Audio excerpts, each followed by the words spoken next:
కొంచెం చచ్చిపోండి మావయ్య గారు. చచ్చిపోనా? ఇప్పుడే చచ్చిపోండి. చచ్చిపోనన్నా. మీకు తెలియకుండానే మీ ప్రాణం పోయేలా చేస్తామండి. ఇవే ఇవే జీవన తరంగాలు, ఇవే ఇవే జీవన తరంగాలు, జీవన తరంగాలు.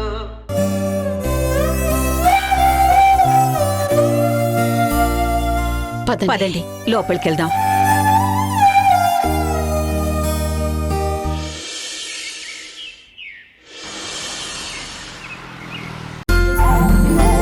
కీర్తి త్వరగా రావాలి.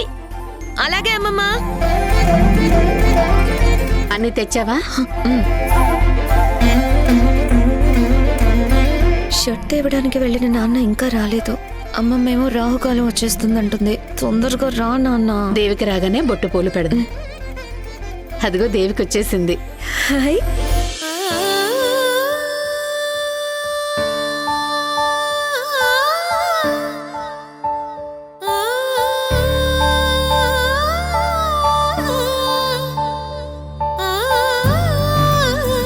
వావ్, ఈ చీరలో నువ్వు ఏంజిల్లా ఉన్నావు తెలుసా? ఏయ్ ఉండవే, నీదిష్టే తగిలేలా ఉంది నా చెల్లెలికి. అక్క, ఇవన్నీ నాకు నచ్చవని నీకు తెలుసు కదా. ఈ అక్క కోసం ఉండనివ్వు. అమ్మా, రావుకాలం వస్తుందన్నావు కదా.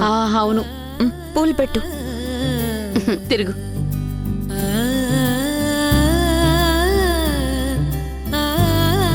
బొట్టు పెట్టమ్మా.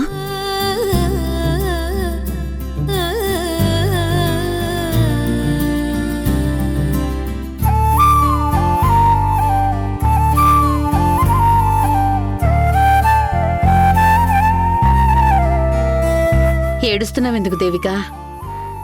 ఇది ఏడవటం కాదక్క. నా పెళ్ళైన ఎన్నేళ్లకు పుట్టింటి నుంచి పసుపు కుంకుమ చీర అందుకున్నానన్న సంతోషంతో వస్తున్న ఆనంద బాష్పాలు.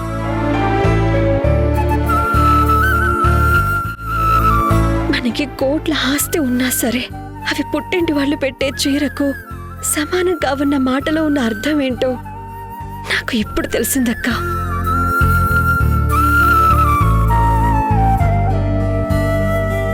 మీకిష్టం లేని పెళ్లి చేసుకున్నాను, ఇంకెప్పటికీ ఇంటి మనిషిని కాను అన్న ఆవేదన నాలో ఉండేదక్క.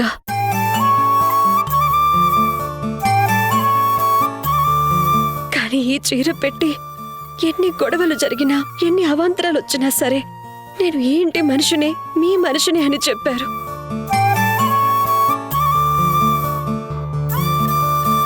ఈ ఇంటి రుణం ఎప్పటికీ తీర్చుకోలేను. నీ మంచి మనసుతో నన్ను ఆశీర్వదించక్క. భార్యాభర్తలిద్దరూ పిల్లా పాపలతో నిండు నూరేళ్లు సంతోషంగా ఉండండి. లే. థ్యాంక్స్ అక్క. మీకు ముందే చెప్తున్నాను, మీ పిల్లల డెలివరీ ఈ ఇంట్లోనే జరగాలి. అలాగే. ఏం పేర్లు పెడతావు? సినిమా హీరో పేర్లేనా, లేదంటే జాతకం ప్రకారం వచ్చే పేర్లు పెడతావా? అవేవి కాదు. అబ్బాయి పుడితే మా తాతయ్య పేరు నూకరాజు అని పెడతాను.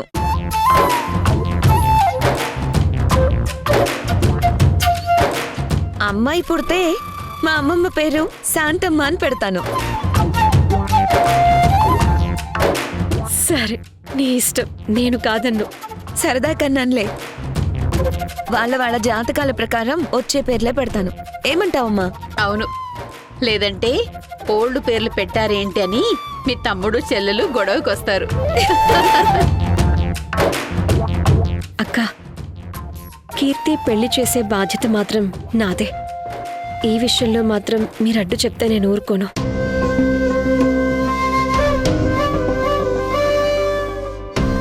సారీ దేవిక, ఇలా అంటున్నానని ఏమీ అనుకోకు. నీ మాట ఏ విషయంలోనైనా వింటాను గాని దీని పెళ్లి విషయంలో మాత్రం వినను. నీ మాటే కాదు, ఎవరి మాట వినను. కీర్తికి ఏది కరెక్ట్ సంబంధం అనిపిస్తే ఆ సంబంధమే ఖాయం చేస్తాను. అది కాదక్కా. ప్లీజ్ దేవిక, అడ్డు చెప్పకు. మొన్న పెళ్లి విషయంలో జరిగిన దాని గురించి తను ఇప్పుడిప్పుడే బయటపడుతుంది. ఇంతలోనే పెళ్లి ప్రస్తావన తెచ్చి కీర్తిని బాధ పెట్టడం నాకు ఇష్టం లేదు. అమ్మ ఇలా తన అభిప్రాయం చెప్పినందుకు మీరేం ఫీల్ అవ్వద్దు. చచ్చా నేనేం ఫీల్ అవ్వను. ఏ తల్లికైనా తన కూతురు పెళ్లి తనిష్ట ప్రకారమే జరగాలని ఆశ ఉంటుంది. అది నేను అర్థం చేసుకోగలను. నీ ఇష్ట ప్రకారమే చేయక్క. అలాగే. మా నాన్నని ఇంటికొచ్చేలా చేసిన మీ హెల్ప్ ఎప్పటికీ మర్చిపోలేను. ఇక నుంచి మనం మంచి మనిషిగా మారిన రాజశేఖర్ని చూస్తాం. నాన్న తరపున నేను మీకు గ్యారెంటీ ఇస్తున్నాను. మా నాన్న వచ్చేలా చేసినందుకు వన్స్ అగైన్ మీకు చాలా థ్యాంక్స్.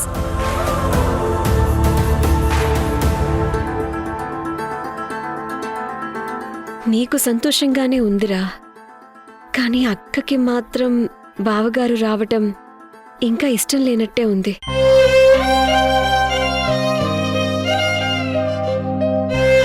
అది తలుచుకుంటేనే నాకు గిల్టీ ఫీలింగ్ ఉంది. నో నో నో నో, అమ్మకి నాన్న రావడం ఇష్టమే. కాకపోతే ఓపెన్ అవ్వట్లేదు. అలా అవ్వడానికి కొంచెం టైం పడుతుందంతే. ఈ విషయంలో మీరేం గిల్ట్ ఫీల్ అవ్వకండి. మీరు చేసింది కరెక్టే. ఆయన గురించి సరే, కళ్యాణ్ రెడీ అయ్యాడో లేదో నువ్వు వెళ్ళి చూడు కీర్తి.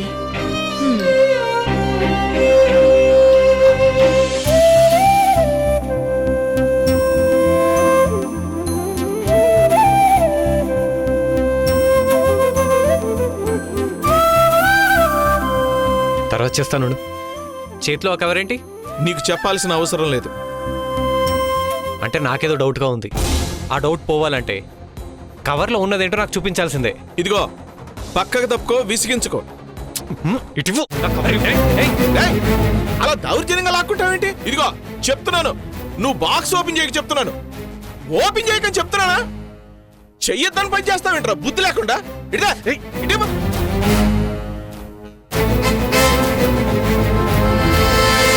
ఇంత కాస్ట్లీ బ్రాండెడ్ సెట్టా నీకెక్కడిది? ఇంత డబ్బు నీకెక్కడిది? ఆ డీటెయిల్స్ నీకెందుకు? ఇదిగో ముందు ఆ షర్ట్ కవర్లో పెట్టివు. ముందు నీకు అంత డబ్బు ఎక్కడి నుంచి వచ్చిందో అది చెప్పు. నీకు అనవసరం. ముందు ఆ షర్ట్ చెప్పు. ఎక్కడి నుంచో వచ్చేయలే. అదే ఎక్కడి నుంచి? ఆకాశం నుంచి ఊడిపడ్డాయా? ఇదిగో ఆ విషయాలన్నీ తర్వాత మాట్లాడుకుందాం. ముందా షర్ట్ ఇటివ్వు. అడిగిన దానికి ఆన్సర్ చెప్పకపోతే నేను ఇవ్వను. చెప్పు, ఈ షర్ట్ ఎలా వచ్చింది? రాత్రి నీ వల్ల ఆదర్శగాడు ఏం మర్యాద చేశాడో అందరికీ తెలిసిపోయింది.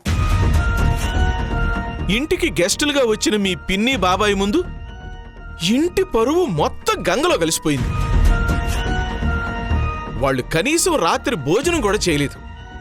అరే, కొంతలో కొంత పోయిన పరువుని వెనక్కి తీసుకురావాలని మీ పిన్ని బాబాయికి కొత్త బట్టలు పెట్టాలని ఇంట్లో వాళ్ళు అనుకున్నారు. అందులో భాగంగానే కళ్యాణ్ కోసం ఈ షర్ట్ తీసుకొచ్చాను. ఓహో, గంగలో కలిసిన మర్యాదని మీరు దొంగతనం చేసిన డబ్బులతో దాన్ని మళ్ళీ పైకి తెచ్చి నిలబెడతారన్నమాట, అంతేనా? ఒరే గట్టిగా అరవకరా. దొంగతనం చేసి తీసుకొచ్చింది కాదురా. నో, నువ్వు దొంగతనం చేసే షర్ట్ తీసుకొచ్చావు. ఒరే గట్టిగా అరవకరా. ఏమైంది? రే, ఎందుకు అరుస్తున్నావు? ఇంట్లో బంధువులు ఉన్నారన్న కామన్ సెన్స్ కూడా లేదా నీకు? ఏదైతే జరగకూడదు అనుకున్నానో అదే జరిగింది. అన్న బరువు పోయేలా ఉంది.